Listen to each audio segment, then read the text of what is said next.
계산 문제 보겠습니다. 일단 26번을 이론으로 풀려면 이게 무슨 개수가 필요할까요? 일시불의 현재가치 개수가 필요하죠. 자, 이론으로는 그렇고요. 그 계산기를 두드릴 때는 이렇게 해야 돼요. 계산기 두드리는 연습을 좀 해보겠습니다. 우리가 계산기 두드릴 때 제일 필요한 거는 이거예요, 이거. 어떤 계산기는 이렇게 돼 있고요. 어떤 계산기는 이제 버튼이 이렇게 돼 있고요. 어떤 계산기는 이렇게 돼 있어요. 어떤 계산기는 이렇게 돼 있어요. 여기 흰색으로 이렇게. 아까 그 계산기는 뭐로 돼 있는지 볼까요? XY로 돼 있나요? 이거는 X에 Y로 돼 있어요. 그 계산기는 그거는 이제 요거를 이모티콘 저거 웃는 모습 할 때 그걸로 돼 있죠. 그렇게 돼 있어요. 같은 거니까 그렇겠지. 그렇게 하면 돼요. 그러니까 지금 우리가 5년 후에 1억을 현재 가치 계산하는 거잖아요. 이런 게 할 때 이제 일시불 현가계수인데 1억을 5번 나누는 거잖아요. 그러니까 나누기 할 때는 몇 프로죠? 7%인가요? 1.07의 5제곱이잖아요. 이걸 버튼을 누를 때요. 5를 누르기 전에 얘를 누르는 거죠. 또는 얘를 누르면 이런 표시가 나요. 이런 표시가. 거기에다 5 하면 돼요. 디스플레이 될 때는 이런 표시가 될 거예요. 1 나누기 1.07 이렇게 표시되나요? 이거? 이 표시 있죠? 이러면은 계산하면은 되는 거예요. 이러면은 얼마쯤 나와요? 714 뭐 되나요? 7141 약 이렇게 되나요? 그러면 10만 단위를 절사를 하면은 7,100이 남죠. 맞습니까? 예, 그렇게 하면 돼요. 자, 그거는 그렇고요. 이제 27번을 보세요. 27번. 27번은 부동산 자금을 마련하기 위하여 2001년 1월 1일 현재 2년 동안 매년 연말했어요. 2년 동안 하면 이거를 두 칸을 그리세요. 2년 동안 하면 두 칸, 3년 동안 하면 세 칸. 매년 연말 2천이에요. 매년 연말 2천. 2천을 몇 번 써야 돼요? 2번 써야 돼요. 만약에 이거를 이론으로 묻는다면 이거는 일시불이에요? 연금이에요?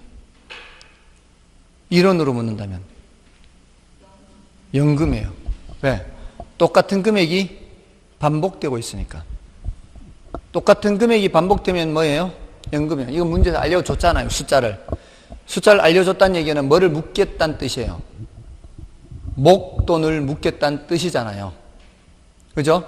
이제 언제 목돈을 물어요?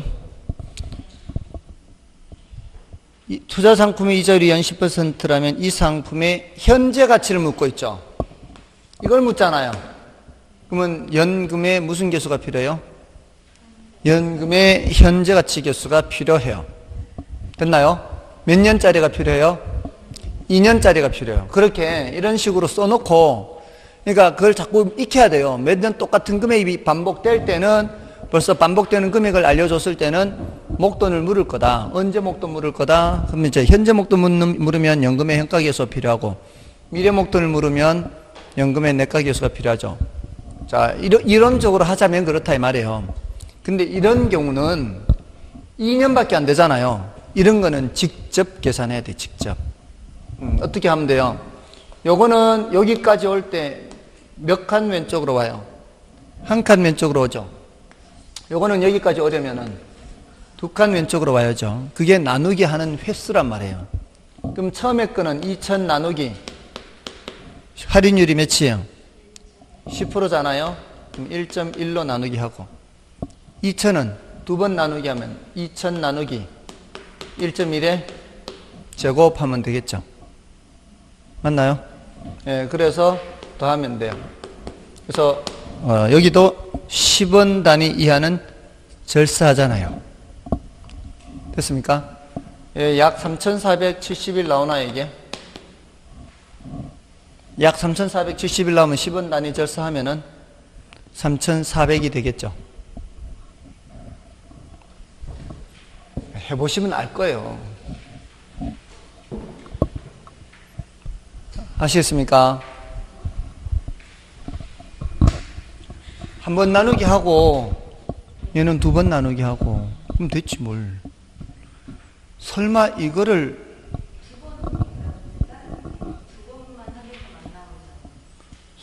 세 칸 하면 세 번 하면 되는 거지.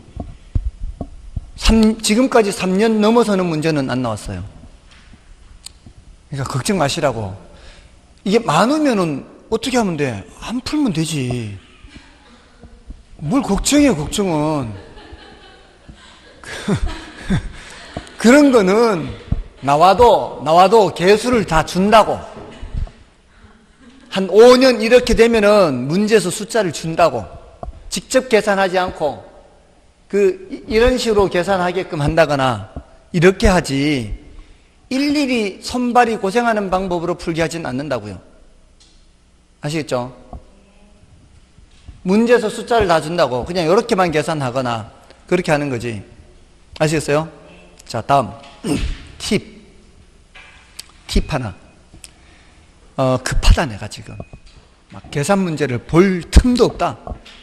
근데 뭐 어떻게든 근처에 찍기는 찍어야 되겠다. 그럴 때는 이걸 계산기 두드리면 정확하겠지만 물론 계산기도 없을 수도 있고 경우에 따라. 그러면 10% 같은 거는 쉬운 숫자잖아요. 그럴 때는 우리 일상생활에서 하듯이 할인을 해보세요. 2천만 원 10% 할인하면 얼마예요? 1,800 나오죠. 이 2천만 원은 두 번 해야 되죠. 그러니까 총 그냥 뭉뚱그려서 그냥 20% 할인해버려요. 2천만 원은 20% 할인하면은 1,600이죠. 예? 그럼 얼마예요? 3,400이죠. 우리가 실제로 계산했을 때에는 이 숫자보다 절대로 밑으로 내려갈 수가 없어요. 이런 계산을 하면 이 숫자보다 절대로 밑으로 내려갈 수 없다. 우리 일상생활에서 하는 게 많이 할인하는 거라고. 일상생활에서 할인하는 게 많이 할인하는 거라고요. 그러면 거기에 4번, 5번은 답이 될 수가 없다고. 찍어도 뭐 중에 찍어야 된다? 찍어도 뭐 중에 찍어야 돼요? 1번, 2번, 3번 중에 찍어야 된다고. 왜냐하면 어차피 10원 단위를 절사하는 것이기 때문에 실제 값은 3,400 얼마가 될 수 있잖아요. 3,400 얼마에서 절사를 했으면 3,400이 될 수 있기 때문에 절대로 그 밑으로는 안 나온다 이 말이에요. 밑으로는 3,100이나 3,200, 300 이런 건 나올 수 없다고. 됐나요? 맞아, 아니에요. 그죠? 근데 26번도 마찬가지예요. 그렇게 따지면 5년 후 1억 원의 현재 가치를 묻죠. 할인율 몇 프로예요? 7%죠. 7%씩 5년 가면 몇 프로예요? 35% 빼면 얼마예요? 35% 빼면 1억에서 35% 빼면 네, 그럼 6,500 남잖아요. 할인이 3,500 되면은 1억 원에서 할인이 3,500 되면은 그러면 6,500 나오죠. 절대로 6,500부터 밑으로 나올 수는 없어요. 그럼 일단 1번은 답이 아니에요. 그럼 찍어도 4개 중에 찍어야 된다고. 근데 보세요. 기간이 5년이죠. 기간이 길어질수록 오차는 점점 커집니다. 기간이 길어질수록 오차가 커진다고요. 그 소리는 지금 6,500 나왔잖아요. 6,500이 상당한 오차가 있다 이 소리예요. 그러면 6,600이 답이 안 될 가능성이 높다고요. 오차가 커지기 때문에 기간이 길수록 오차는 커진다 이렇게. 급할 때 써먹는 거예요. 그냥 팁으로 드리는 거니까 그냥 계산기 두드리세요. 다음 28번은 난이도가 좀 높으니까 나중에 이런 걸 해결하기로 하고 29번은 반대 상황이에요. 반대 상황. 자, 3년 동안이라 그랬죠. 29번은 3년 동안이죠. 맞아, 아니에요. 3년 동안 몇 칸 그려야 돼? 3칸 그려야 돼. 매년 얼마? 3천만 원씩. 야, 여기 3천만 원, 여기 3천만 원. 매년 말이죠? 잘 써야 돼. 이건 매년 말인데 초에 갖다 쓰면 안 되는 거예요. 매년 말, 우리 국어 다 할 줄 알죠? 3년 동안 매년 연말이라고 돼 있죠? 그러면 이게 1년째 말, 2년째 말, 3년째 말 될 거 아니에요. 우리는 항상 매년 말을 기준으로 하고 있다고요. 이제 똑같은 금액이 반복될 때에는 매년 말 기준으로. 자, 이 적금의 이자율이 복리로 연 10%라면 3년 후 적금의 미래 가치를 묻고 있죠. 맞아요? 자, 이론적이라면 이거 일시불의 연금이에요. 연금이죠. 여기 보세요. 연금이죠. 연금인데 언제 목돈 묻고 있어요? 미래 목돈 묻고 있죠. 무슨 개수가 필요해요? 연금의 내가 개수 몇 년짜리? 3년짜리 필요하다. 이론적으로 물으면. 근데 이거 직접 계산해야 되죠. 이 정도는 직접 계산해야 된다고요. 자, 보세요. 여기 보세요. 이 3천만 원이 여기까지 와야 돼. 이 3천만 원 여기까지 와야 돼. 이 3천만 원 여기에요. 첫 번째 3천은 여기까지 몇 칸을 오른쪽으로 와요? 2칸이라는 걸 조심해야 돼요. 3년 하면 안 된다고. 3년 하면 안 돼. 항상 칸수를 세라고, 칸수. 그래서 그래야 된다고, 이거를. 오른쪽으로 이동하는 칸수만큼 오른쪽은 곱하기 하는 거고, 왼쪽으로 이동하는 칸수만큼 왼쪽으로는 나누기 하는 거라고요. 아시겠어요? 그러니까 그려야 된다고, 이거를. 처음에는. 익숙해질 때까지는. 그럼 첫 번째 3천은 몇 칸을 오른쪽으로 가요? 2칸이니까 1.1에 몇 제곱? 2제곱. 두 번째 3천은 곱하기 1.1 한 칸. 세 번째 3천은 그냥 더하는 거라고. 그냥. 그럼 계산기 두드리면 되는 거예요. 요거는 1.1의 제곱은 1, 2, 1이죠. 맞나요? 그러면은 3630이 되고요. 1, 2, 1의 3배니까. 두 번째는 1점이니까 3300. 세 번째는 그냥 3000. 더하고 더하면은 9930. 맞아요? 이렇게.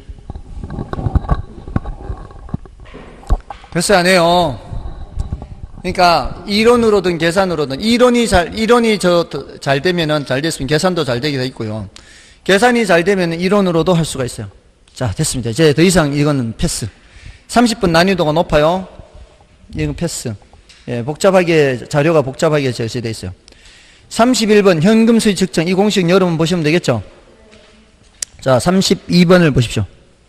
자, 현금 수지 측정이에요. 현금 수지 측정. 자, 그럼 여기 현금 수지 측정 단원에 와서는 여러분들이 뭐가 정리되어 있어야 돼요? 현금 수지 측정 단원에서는 가유순전후가 되어 있어야 되죠. 그 다음에 뭐예요? 매순전후가 되어 있어야 되겠죠. 네, 압도적으로 중요한 건 이쪽입니다.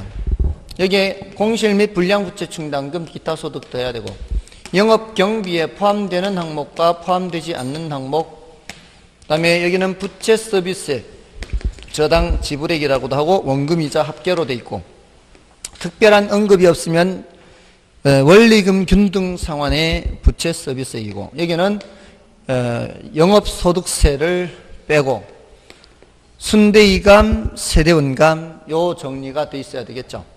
여기 경비 빼고 빚 갚고 세금 내고 여기 정리가 돼 있어야 돼요. 그럼 되는 거예요. 그러니까 어떤 단원에서 이게 내가 이론적으로 정리가 안 돼 있으면은 그게 그걸 채우고 이제 문제를 풀면 되는 거예요. 자, 32번에 틀린 거 찾습니다. 투자에 따른 현금 흐름은 영업현금 흐름과 매각현금 흐름으로 나누어 예상할 수 있다. 그럴 수 있죠. 영업현금 흐름은 뭘 말하는 거예요? 영업수지 계산. 매각현금 흐름은 지분복귀 계산 됐고요. 그 다음에 2번에 유효총소득은 잠재총소득의 공실 및 불량부채에 대한 손실과 기타 수입을 반영한 것이다. 유효는 맞죠? 공실, 불량부채 손실, 기타 수입 맞고요. 세전 현금 흐름은 순영업소득에서 부채 서비스를 차감하여 계산한다. 맞나요? 맞죠? 예, 경비에서 순영소득 빚 갚고 전이니까. 그 다음에 영업소득세를 계산하기 위해서는 건물의 감가상각비를 알아야 한다. 순대이감 하잖아요. 세대원감. 이게 안 돼 있으면 그걸 뭐 미리 하고 해야 된다고요. 그 다음에 영업경비에는 임대소득에 대한 소득세가 포함되어야 한다. 영업경비에는 소득세 포함되면 안 되죠. 이 아래 있잖아요. 세금, 소득세 여기 있고 영업경비는 여기 있는 거니까. 자, 어렵지 않아요. 어렵지 않아요. 이게 그러니까 가유순전을 알아야 안 어려운 거죠. 다음에 33번에 틀린 거 쳤습니다. 가능총소득은 단위 면적당 추정 임대료에 임대 면적을 곱하여 구한 소득이다. 맞나요? 제가 수업할 때는 이게 임대료가 얼마이고 방수가 몇 칸이고 방수로 했지만 여기서는 뭐예요? 면적으로 지금 임대하잖아요. 면적으로. 이렇게 해도 관계없죠. 면적으로 해도. 그 다음에 유효총소득은 가능총소득에서 공실, 손실, 상당, 불량, 무책, 차다, 정하고 기타 수입 더하여. 이건 뭐 위에 거하고 똑같잖아요. 지금 32번에 2번 지문과 같은 거예요. 그 다음에 순영업소득은 유효에서 각종 영업 외 수입을 더한 소득. 순영업소득은 유효총소득에서 뭐를 빼야 돼요? 영업경비를 빼야 되잖아요. 지금 영업 외 수입을 더하는 경우는 어떤 경우예요? 가능총소득에서 유효 내려올 때 영업 외 수입을 더하는 거잖아요. 지금 엉뚱한 곳에 지금 등장하고 있는 거 아닌가요? 그러니까 이런 거 보면 바로 틀렸다는 확신이 들어야 되죠. 영업 외 수입이라는 게 등장하는 곳은 여기니까. 기타 수입이니까. 맞죠? 이런 거를 바로 읽으면서 판단할 수 있을 때까지 숙달시키란 말이에요. 그러니까 지금 이 기출문제는 정말 그 간혹 그 중요도가 낮은 지문, 어려운 지문도 있긴 하지만 그 외에 이런 전형적인 문제는 정말 주옥 같은 말씀이에요. 이거는 정말 굉장히 중요한 문제들이죠. 그러니까 여러분들이 기출문제를 계속 반복해서 보시기 바라요. 그 내용을 파악을 하면서. 다음에 세전현금 흐름은 순영업소득에서 부채소득 차감. 이거 위에 있는 거고요. 세후현금 흐름은 세전현금에서 영업소득 차감. 이것도 쉬운 거고요. 됐죠? 어렵지 않죠. 이런 것들은. 다음에 이제 34번도 볼까요? 자, 같은 유형의 문제예요. 34번에 부동산의 수익과 수익률에 관한 설명으로 옳은 것은 요구 수익률은 해당 부동산에 투자해서 획득할 수 있는 최대한의 수익률이다. 이건 일단 말이 안 되죠. 요구 수익률은 투자자가 요구하는 최소한의 수익률이다. 이렇게 바꿔야죠. 요구 수익률은 투자자가 요구하는 최소한의 수익률이다. 이렇게 바꿔야 돼요. 다음에 2번은 총 투자 수익률은 세전현금 수지를 지분 투자액으로 나누어서 계산한다.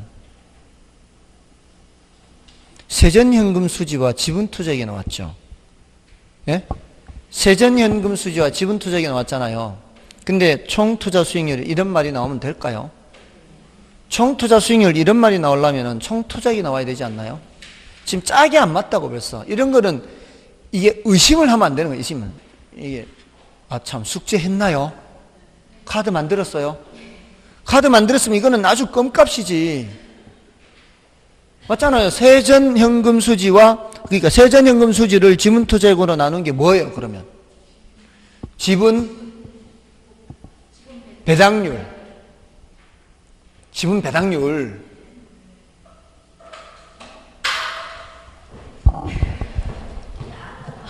알아요? 아니 못 믿겠어. 못 믿겠어. 승수법이 있었고 또 뭐가 있었어요? 수익률법이 있었는데 총, 순, 전, 후, 승수 했잖아요. 총소득 승수, 순소득 승수, 세전현금 수지 승수, 세후현금 수지 승수. 요 앞에 놈들은 총투자액 비교하고 뒤에 두 놈은 지분 투자액 비교하고 그 다음에 수익률법은 총, 종, 지, 후, 수익률이라 그랬어요. 세후 수익률, 지분 배당률, 종합환원율, 총자산 회전율. 뒤에 두 개는 지분 투자액 분해 이렇게 가는 거고 앞에 두 개는 총 투자액 분해 이렇게 가는 거잖아요. 지금 이게 1번 소득, 2번 소득, 3번 소득, 4번 소득. 1번 소득은 총소득, 2번 소득은 순소득, 3번 세전수지, 4번 세후수지. 지금은 지분 배당률은 세전현금수지 3번 소득을 지분 투자액으로 나눈 거라고요. 여기 지분 배당률 있잖아요. 그 지분 배당률이라고. 그 역수는 뭐고요? 세전 현금 수지 승수고. 됐나요?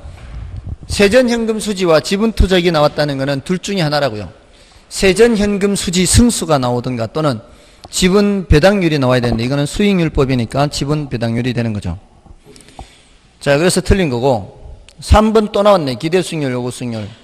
기대수익률, 요구수익률보다 작으면 안 좋은 거죠. 기각이고. 그 다음에 4번은 순영업소득 산정 과정에서 해당 부동산의 재산세는 차감하나 영업소득세는 차감하지 않는다. 맞나요? 자, 요거는 어떤 식으로 공부할 때 나오는 거예요? 영업경비에 포함되는 항목과 포함되지 않는 항목에서 나오죠. 재산세는 영업경비에 포함되니까 뺄 셈을 하는 거고, 맞죠? 영업소득세는 영업경비에 포함되지 않은 거니까 뺄 셈을 하면 안 되는 거고, 그 얘기잖아 지금. 그래서 맞는 거예요. 4번. 회수 불가능한 임대료 수입은 영업경비에 포함하여 순영업소득을 산정한다. 회수 불가능한 임대료 수입은 불량부채 충당금, 대손 충당금이잖아요. 대손 충당금은 영업경비에 포함돼야 안 돼요? 여기 있는 거 아니에요, 여기. 여기 있는 거니까 영업경비에 포함되는 거 아니죠? 맞잖아요. 영업경비에 포함되지 않는 항목 할 때, 포함되지 않는 항목 할 때, 위에 있어서 포함 안 되는 거, 아래에 있어서 포함 안 되는 거, 당연히 포함 안 되는 거고, 추가로 감자소개 했잖아요. 그럼 여기 공실, 손실 또는 불량부채 충당금 위에 있으니까 포함 안 되는 거 아니에요? 그거를 표현을 달리해서 물었을 뿐이잖아요. 만약에 질문을 제가 수업할 때 하듯이 하면은 금방 눈치채겠지. 근데 그 내용을 묻는 사람에 따라 표현이 달라질 수 있는 거 아니에요? 맞나요? 자, 그래서 지금 5번 틀렸고 정답은 4번이고, 다음에 35번은 뭘 묻는 거예요? 유효총소득을 산정할 경우 필요한 항목은 모두 몇 개인가 있죠? 유효총소득 어디 있어요? 여기 있잖아요. 요거 산정하려면 필요한 게 뭐예요? 이 위에 있는 거 묻는 거예요. 위에 있는 거. 이거를 물으면은 여기 있는 걸 찾아야 되고, 이걸 물으면 이 위에 있는 거 찾아야 될 거 아니에요. 그걸 묻는 거라고요. 대답은 여러분이 해보시고 36번을 보십시오. 36 다 어차피 지금 36번이 지금 같은 유형의 문제예요. 36번이. 36번에 뭘 묻고 있어요? 순영업소득과 세전지분법기획을 산정하는데 각각 필요한 항목 이렇게 했잖아요. 그럼 순영업소득이 어디 있나요? 순영업소득 여기 있으니까 요거 필요하죠? 그 다음에 나에는 뭐예요? 세전지분법기획이니까 나 요거잖아요. 요거 계산하려면 요 위에 있어야 될 거 아니에요? 맞아요?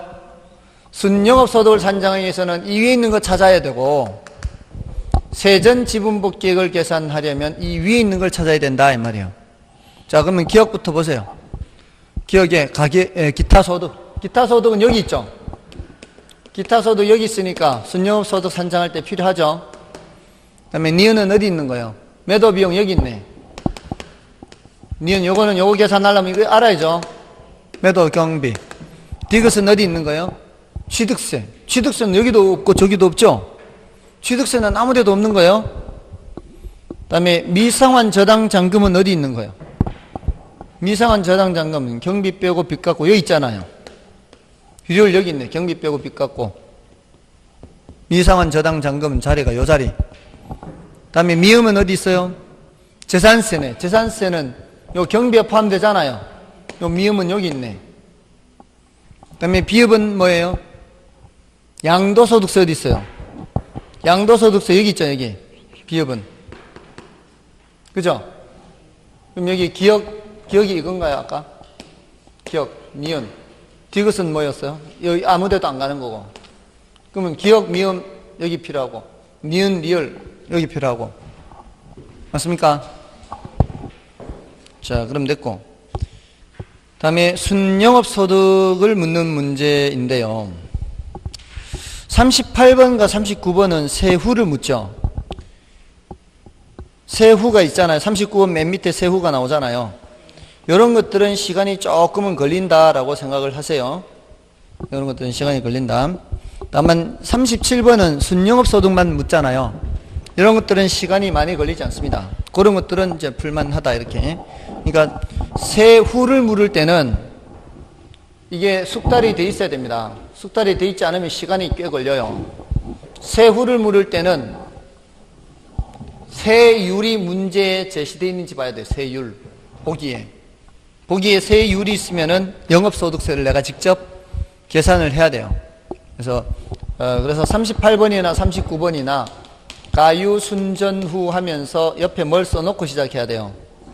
순대이감을 써놓고 시작해야 되는 거예요.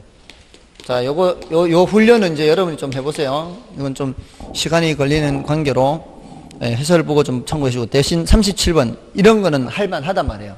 이런 것들은 연습할 필요가 있어요. 순영업소득 NOI를 묻는 거죠. 그러면 뭐만 하면 돼요? 가유 순까지만 하면 되거든. 가유 순까지만. 그죠? 순영업소득은 가유 순까지만 하면 되잖아요. 자, 먼저 가능총소득 계산해야 되죠. 건축 연면적이 얼마예요? 건축 연면적이 1800제곱미터인데, 맞죠? 1800제곱미터인데 이게 다 임대할 수 있는 게 아니죠. 이 중에 얼마만 임대할 수 있어요?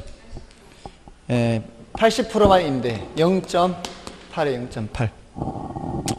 그럼 0.8 곱했어요. 그러면 이만큼이 다 임대된다면 제곱미터당 얼마예요? 5천이죠. 이게 뭐예요? 가능총소득이에요. 왜냐하면 우리가 연면적, 건축 연면적을 다 임대하는 경우가 얼마나 되겠어요? 없어요. 그 건축 연면적의 80%를 임대해야 다 임대하는 거고, 그게 다 임대됐을 때 곱하기 5천을 하면은 가능총소득이에요. 그 다음에 뭐를 반영해야 돼요? 평균 공실률 감면해야 유효로 가죠. 그럼 어떻게 해야 될까 이게? 10%를 계산해서. 그러면 안 되고, 보세요. 그래도 조금 우리가 사람이니까 10%를 빼는 게 빠르겠어요? 곱하기 90%를 하는 게 빠르겠어요? 계산기로 두드려도 그래. 아니 이거 10% 계산하면 금액 나오죠. 거기에다 다시 이 금액 빼야 되잖아. 그게 낫겠어요? 곱하기 0.1 대신에 곱하기 0.9 하면은 금방 나오지. 뭔 뜻인지 아시겠어요? 앞으로 이게 습관이 되도록 하세요. 내가 번 돈에 15%는 세금 내야 돼. 그럼 나한테 얼마 남아요? 85% 남는다. 그럼 내가 버는 돈에 곱하기 뭘 하는 거예요? 0.85를 하면 바로 나한테 남는 게 계산된다고. 15%를 계산해서 뺄 생각하지 말고 곱하기 뭐 한다? 0.85. 이거 계속 나옵니다. 뒤에. 지금 미리 말씀드릴 때 받아들이세요. 이런 방식의 계산이 계속 나온다고요. 그러니까 10% 공실이죠. 그럼 나는 뭘 곱한다? 90%를 곱한다 이 말이에요. 그 밑에 또 나와요. 그럼 여기까지 유효됐잖아요. 아직 계산기 두드릴 필요 없어. 아직 그거는 계산기는 다 나온 후에 두드려도 돼요. 다 난 후에. 이게 식을 세우는 게 더 쉬워요. 이렇게 하면. 보세요. 그 다음 뭐라고 돼 있어요? 6까지 나왔잖아요. 경비 빼야죠. 경비가 얼마예요?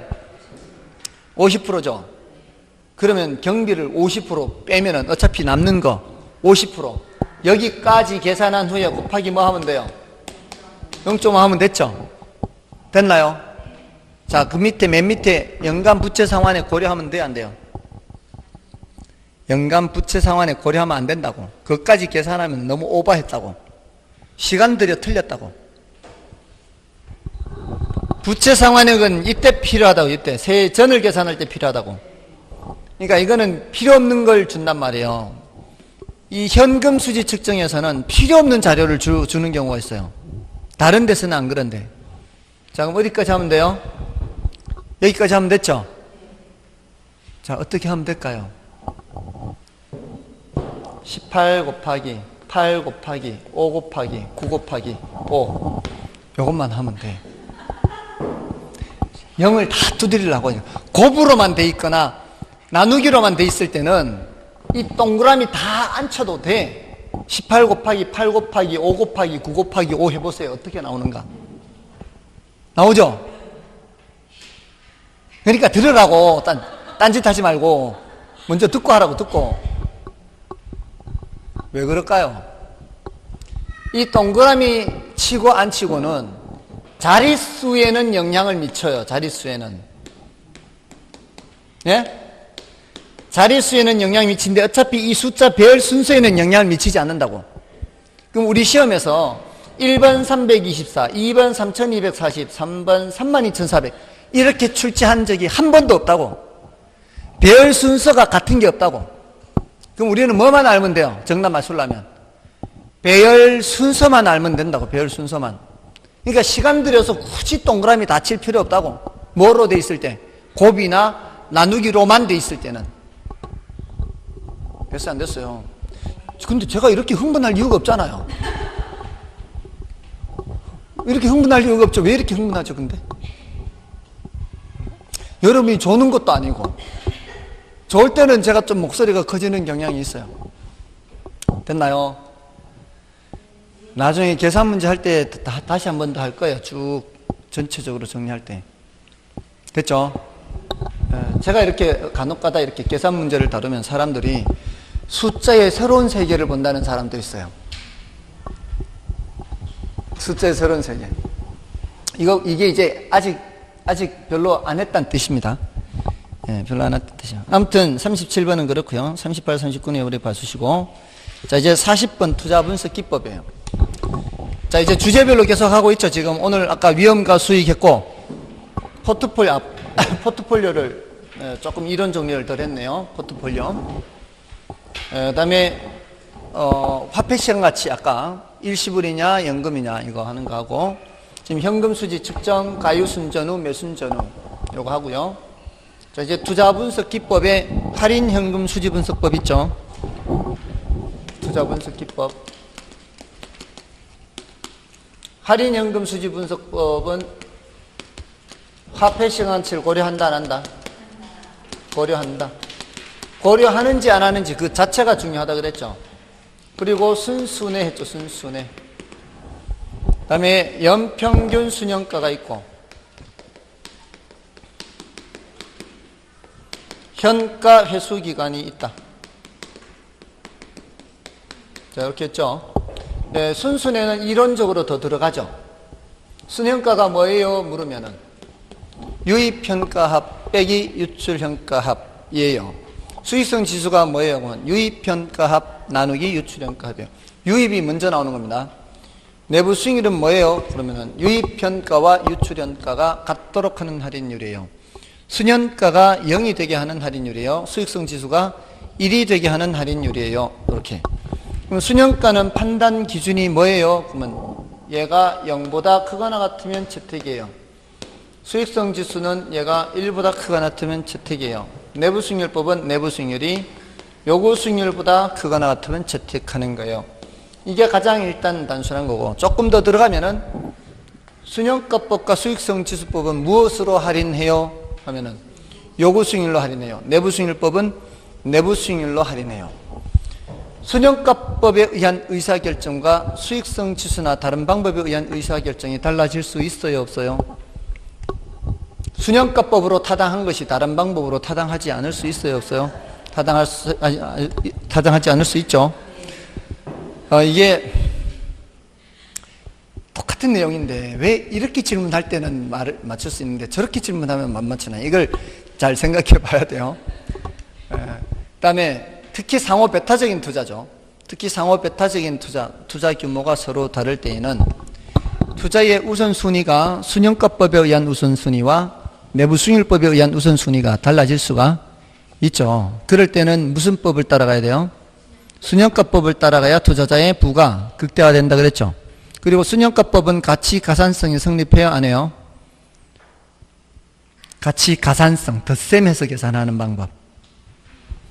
그런 순현가법은 성립하죠. 제가 수업 시간에 A, B, C, 얘는 3천만 원 필요하고 얘는 4천만 원 필요하고 얘는 5천만 원 필요할 때 A의 순현가가 300, B는 350, C는 400일 때 B와 C 투자했을 때 순현가는 750, A와 B 투자했을 때 순현가는 650. 이게 뭘 한 거예요? 더하기 한 거죠, 더하기. 예? 근데 내부 수익률법에서 얘의 내부 수익률과 얘의 내부 수익률 더하면 돼요, 안 돼요? 안 된다고. 덧셈 하면 된다, 안 된다? 얘네들은 덧셈해서 계산하는 게 아니다. 따로 해야 돼. 새로 해야 돼, 새로. 그러니까 불편하다고. 가치 가산성이 성립하는 거는 계산도 편리하고, 얘는 계산이 불편하고, 거기에다 얘 순현가법은 투자자의 부가 극대화되고, 얘는 극대화된다는 보장이 없고, 이런 이 단점이 있다고요. 그래서 지금 말씀드린 것만 하면은 지금까지 출제됐던 두 문제 빼고는 다 맞출 수 있다 그랬어요. 두 문제. 조금 더 어려운 거는 재투자율에 대한 거면 좀 어려운 게 있어요. 자, 일단 그거는 이제 나중에 보고, 그 40번에서부터 43번까지의 공통점은, 40번에서부터 43번까지의 공통점은 전부 다 화폐 시간 가치를 고려하느냐, 고려하지 않느냐, 이 사실만 알면 맞출 수 있는 거예요. 엄청 많이 무는 거예요. 그럼 40번은 여러분이 보셔도 되고, 41번 볼까요? 확인만 해볼게요. 부동산 투자 분석 기법에 관한 설명으로 틀린 것은 투자의 가치를 측정하는 데 있어서 화폐 시간 가치를 고려한 방법으로는 순현가법, 내부 수익률법, 회계익률법 등이 있다. 회계익률에 5가지 중에 있던가요? 화폐 시간 가치 고려하면 이거 생각해야 되는데, 예? 회계익률 있어요, 없어요, 이게? 없잖아요. 그럼 뭐예요? 맞아요, 틀려요? 틀렸지, 벌써. 이런 거를 만약에 못 맞춘다면, 이거는, 뭐라고 해야 될까? 이건 뭐, 용서가 안 되지. 이런 거 틀리면 용서가 안 돼요. 순순의 형가를 그렇게 노래 불렀는데, 예? 맞죠? 용서할 수가 없어. 다음에 2번. 순현재가치법이란 장래에 기대되는 소득의 현재가치 합계와 투자 비용으로 지출된 금액의 현재가치 합계를, 지금 소득의 현재가치, 소득이 들어오는 돈이잖아요. 다음에 비용으로 지출된 이게 나간 돈이잖아요. 그걸 전부 다 뭐로 바꾼 후에, 현재가치로 바꾼 후에 합계, 현재가치 합계를 서로 비교하여 투자 결정을 하는 방법을 말한다. 맞죠? 다음에 내부 수익률이란 순현가를 뭐로 만든다? 0으로 만든다. 맞고요. 다음에 순현재가치법으로 타당성이 있는 사업이 내부 수익률법으로는 타당성이 없을 수도 있다. 맞죠? 다음에 비율분석법에 의한 투자에 대한 판단 시 사용 지표에 따라 투자 결정이 달라질 수 있다. 당연합니다. 왜냐하면 가장 정확하다고 하는 할인연금 수지분석법에서도 순현가법이냐 다른 방법이냐에 따라 달라질 수 있는데, 비율분석법이나 어림선법은 이루 말할 것도 없죠. 정확한 방법에서도 서로 달라질 수 있다면 어림 잡은 방법에서는 더 말할 것도 없습니다. 그리고 죄송합니다. 제가 용서가 안 돼. 이거 취소할게요. 막 어떤 분들은 동영상 듣는 분들이 막 오늘 하루 종일 용서 못 받았어 그래. 수업 들을 때마다 계속 용서가 안 된다 하니까 그래서 취소하겠습니다.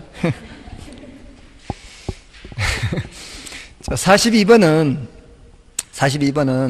그 1번하고 5번쯤 볼게요. 다른 거는 이제 여러분이 보시고요. 1번에 할인연금 수지법이잖아요. 이거는 화폐시장 가치를 고려하는 거야, 안 하는 거요? 고려하는 거잖아요. 화폐시장 가치를 고려한다는 거는 현금 흐름을 반영한다는 뜻이에요. 그 흐름이라는 게 언제 얼마나 발생하고 이걸 본다는 거거든요. 예, 그래서 그 1번이 벌써 틀린 거고, 5번 지문 보세요. 투자 금액이 동일하고 순현재 가치가 모두 0보다 크대요. 그럼 일단 둘 다 타당하다는 얘기잖아요. 그 두 개의 투자안을 비교 선택할 때 부의 극대화 원칙에 따르면 뭐가 큰 걸 채택한다? 순현가가 큰 투자안을 채택한다. 맞죠? 예, 맞고요. 다음에 이제 넘어가셔서 다른 것도 좀 보는데요. 43번은 1번 지문을 보세요. 이게 회계적 이익률법 조금 전에도 나왔잖아요.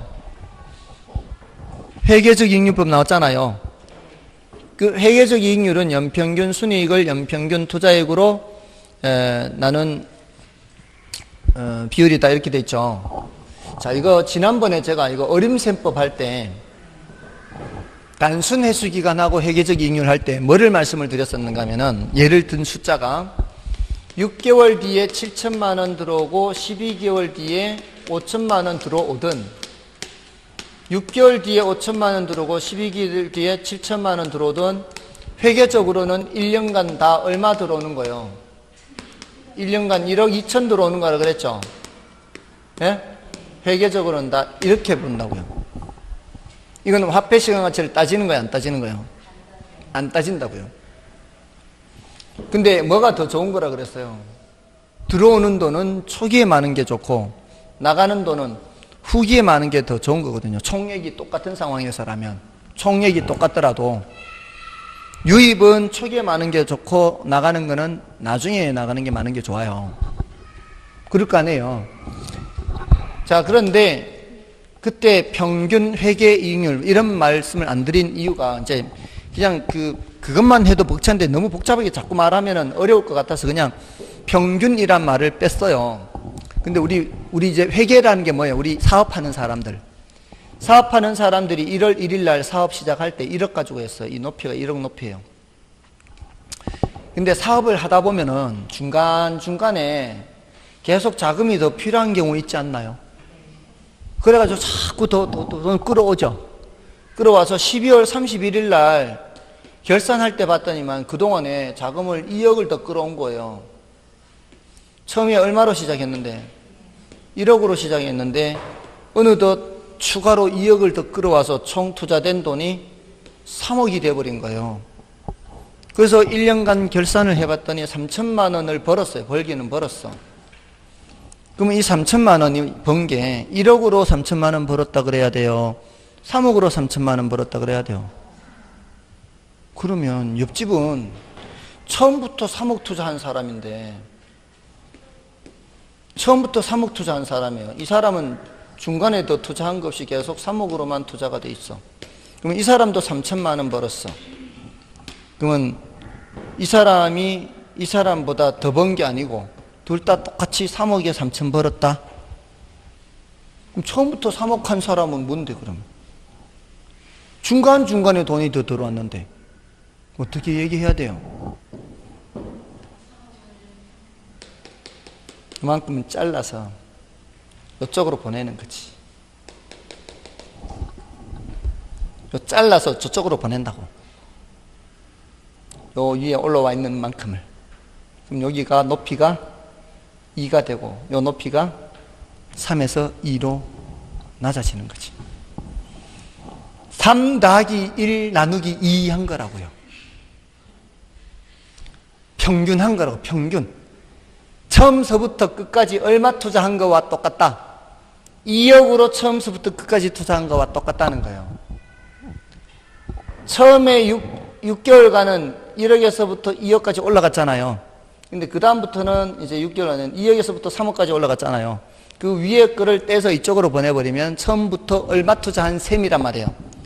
처음부터 2억을 쭉 투자한 거하고 똑같다 이 뜻이라고. 됐나요? 그래서 평균 이익률법 이렇게 하는 평균. 투자된 금액을 평균한 거예요. 처음부터 3억 투자한 거와 처음부터 1억 투자한 거는 차이가 있으니까. 그래서 그런 말을 쓴 것 뿐이에요. 그러니까 특별한 게 아니라고요. 투자 규모의 1월 1일자 투자 규모와 12월 31일자의 투자 규모의 차이가 있을 때는 어떻게 하는 게 합리적이다. 평균으로 나누는 게 합리적이다. 이 뜻이라고요. 다른 건 없어요. 자, 다른 건 이제 지나가도 돼요. 44번을 보시면 돼요. 44번만 보고 좀 쉬겠습니다. 부동산 투자 타당성 분석 기법에 관한 설명으로 틀린 것은 1번에 여러 투자안의 투자 우선순위를 결정할 때 수년제 가치법과 내부수익률법 중 어느 방법을 적용하더라도 투자 우선순위는 달라지지 않는다. 달라질 수 있다 그랬죠? 틀렸죠? 이제 이런 거 맞출 수 있겠죠? 다음에 단순 회수기간법은 화폐 시간적 가치를 고려하지 않고 투자한 금액을 회수하는 데 걸리는 기간을 분석한다. 화폐 시간 가치 고려 안 하잖아요, 얘는. 다음 부채 감당률은 부채 서비스액을 부동산 투자에서 창출되는 순여금 소득으로 어느 정도 충당할 수 있는지 측정하는 지표다. 맞죠? 맞지 않나요? 부채 감당은 누가 부채를 감당해? 순이업소의 부채 감당 이렇게 하면 되잖아요. 그다음에 부동산 투자자는 투자 성향이나 투자 목적에 따라 타당성 분석 기법에서 도출된 값에 대해 서로 다른 판단을 내릴 수 있다. 그럴 수 있죠. 사람마다 뭐가 다를 수 있다 그랬어요. 요구 수익률이 다를 수 있다 그랬죠. 그다음에 내부 수익률법은 내부 수익률을 투자자의 요구 수익률과 비교하여 투자 의사결정을 하는 방법이다. 어렵지 않죠. 예, 정답은 1번이고요. 자, 45번, 46번 좀 쉬고 하겠습니다.